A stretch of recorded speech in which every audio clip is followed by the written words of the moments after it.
Hi, I'm FIDE Master Cherbulenko. In this series, I explore the typical mistakes of people rated anywhere between 1000 and 2000.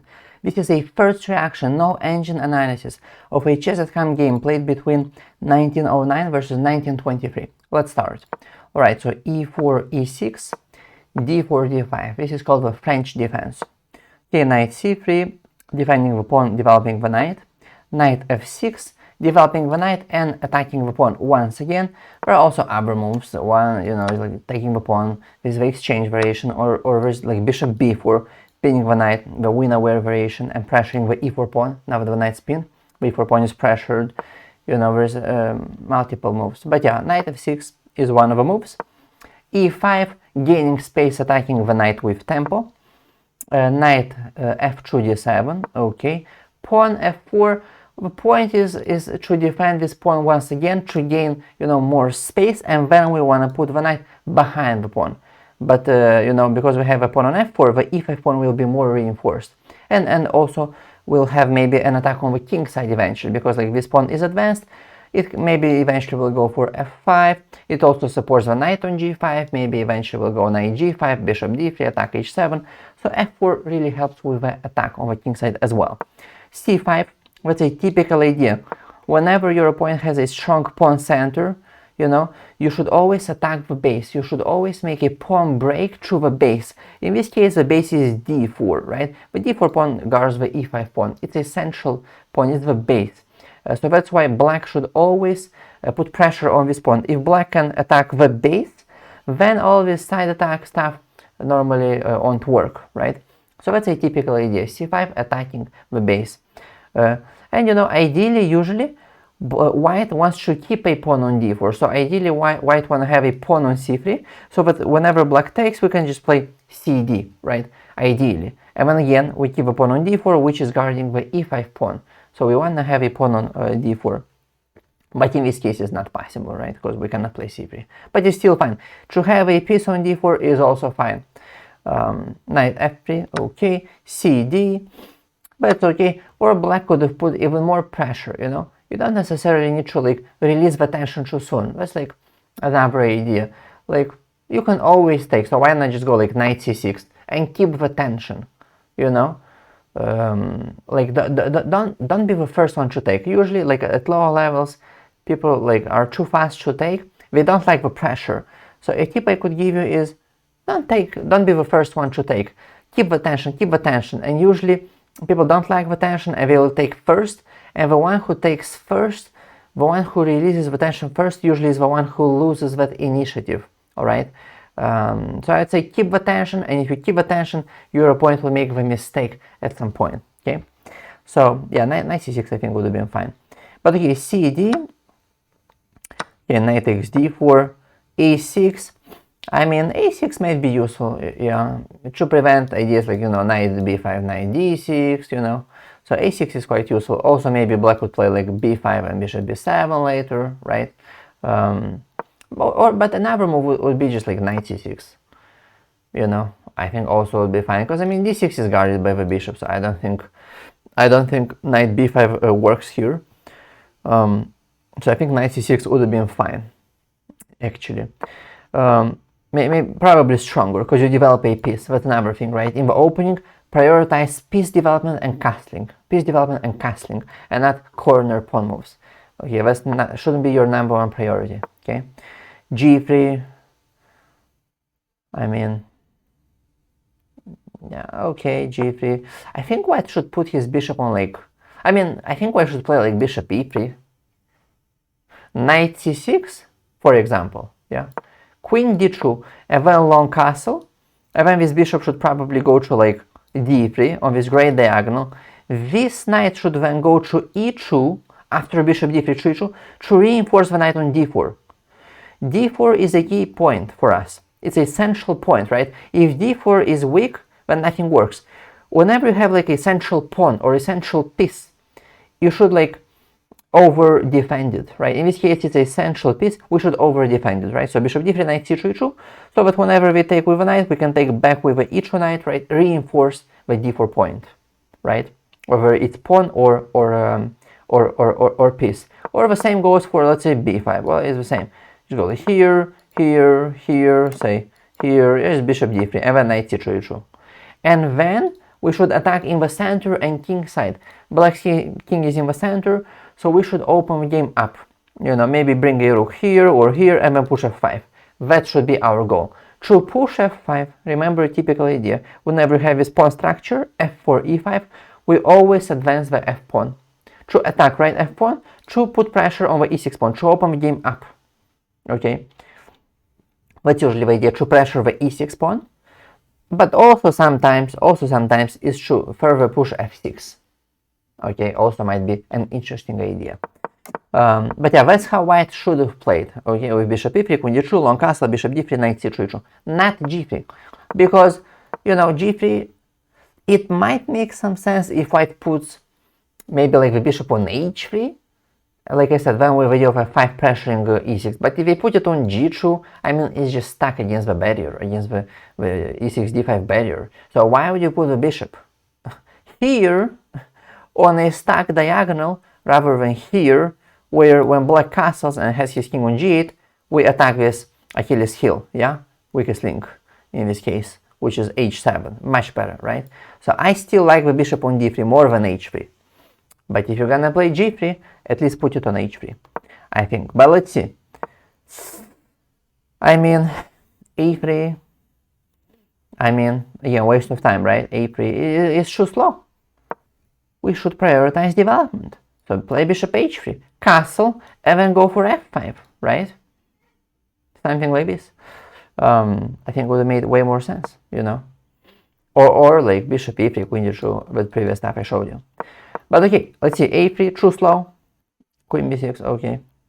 Bishop e3, finally. Wait, knight c6. Okay, now already there's ideas like knight f5 even, potentially. He did play knight f5. Now the only thing is black can play like queen c7, and d6 is guarded, g7 is guarded. So it might not work actually knight f5. White could have also played simply queen d2. You know, and if bishop c5, we could just castle. Takes, takes, takes, takes, takes, takes. This is a better endgame for white simply because we have a better bishop. We have more space due to the e5 pawn, which crossed the half of the board. It's in black's half of the board. And black also has very weak dark squares.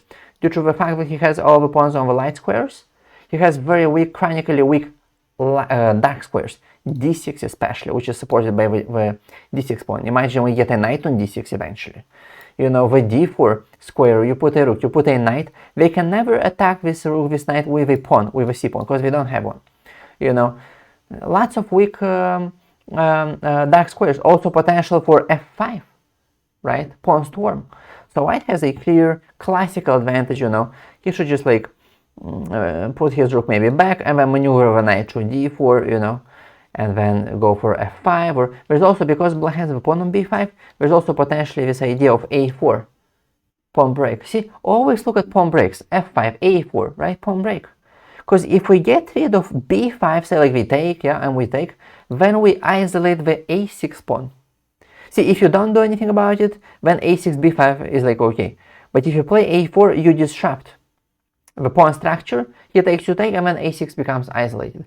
So always make pawn breaks, alright? Yeah, so I think this would have been fine for white. Obviously, white can also play like this kind of stuff, but like I said, ideally you don't want to block your bishop, should be on d3.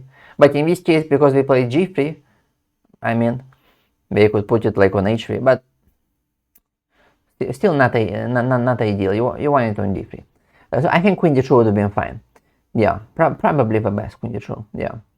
But again, knight f5. Wait, what? Bishop. What? This is the worst. This is the worst move ever. Why not queen c7? I mean, because now knight d6 we just take. Black is up a pawn. You know. Yeah, maybe I could play like knight e4 because the pawn's pinned, but I mean, black would just like, I don't know, play queen e7 and c5 is guarded, so there's no bishop c5 because knight takes. I don't think white has enough compensation, you know. Otherwise, white needs to just like go back, but then we just wasted a tempo. That's why I said probably queen d2 would have been best. But yeah, bishop c5, huge mistake, huge mistake. He took, which is okay. You know, if I were white, I'd first give a check. You can always take. I was talking about this earlier, right? Releasing the tension. You can always take. You can take on the next move. But why take right now? First give a check. Keep the tension, even if it's like for one more move. You know, keep the tension, you know, as long as you can, you know. I'd give a check. I'd give a check. He cannot take, because if takes, then bishop takes b6, game over. And then I would decide, depending how he plays, and then I would take the bishop. Even if it's one move. But what if he takes the knight? Who knows? You know. So I give a check. You know, king would move somewhere, say here or something. You know, then I would take. Right? But, I mean, it's fine. It is basically more or less the same. More or less the same. I'm just saying, delay the tension as a rule of thumb for, I mean, keep the tension for as long as you can, you know. Okay, queen takes. Okay. Okay, yeah, knight d6. I mean, also could have played knight g7, by the way. By the way. King f8, knight h5. Up a pawn, king cannot castle, king is weak, king is discovered. White is up a pawn, completely winning. So actually this also very logical, right? Why not just win a pawn? So, but okay, here, okay. Queen h5, very good, very good, good move. Activating the queen. The king is very weak, so we need to go for the checkmate. We need to go for the attack. It also helps with a long castle, right? Pressuring f7. We also have various checks. Very good move. Very. This is probably the best move white has found so far. Okay.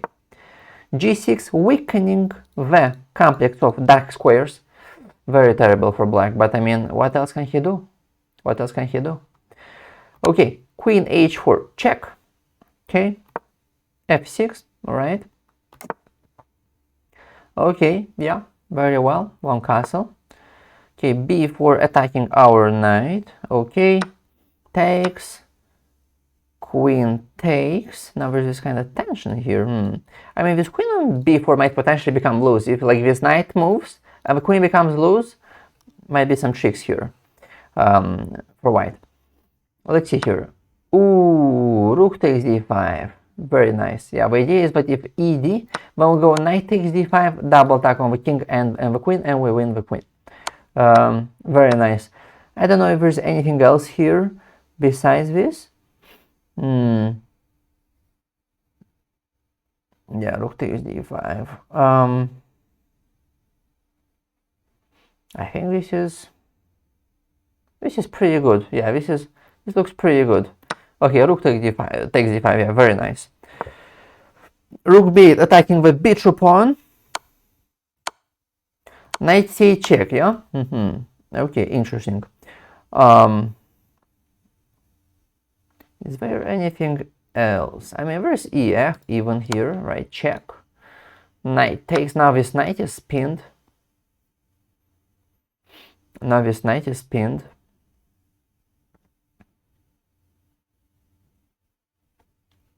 But and you know, the thing is, like, even if they take, maybe that's not that dangerous, because we just have like king d2, you know. Even like if white plays a move like, I don't know, let's say like here, right? Here, king d2 simply. And the knight's guarded, there's no checks. Rook b1 next, attacking the queen, attacking the rook. Even this should be probably fine for white. Yeah. But yeah, okay, knight c8, all right, check.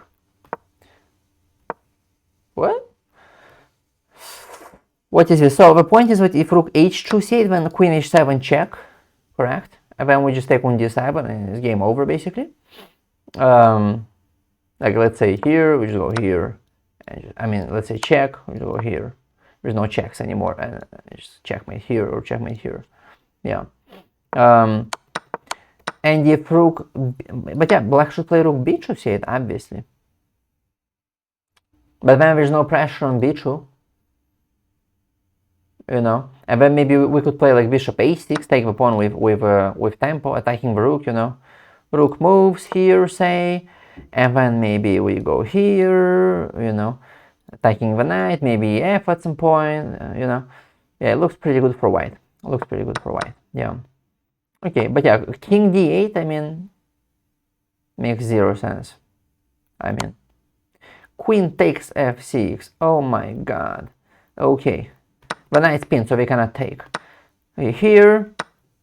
Wait, what? Why not take the rook? Why not take the free rook? I mean, if here we could, okay, now you could even like take the knight. I don't know, just takes, and like take here, or and we're still up what? Up a bishop. And like we said, the check is not even that dangerous, you know. Just king here. Plus, we also have knight d1. I mean, after like we give a check, knight d1 guarding b2. So I think white could have just taken the rook. And then rook takes d7. But okay, he plays here. This also should be completely winning, of course. By the way, there's also like bishop a6 ideas.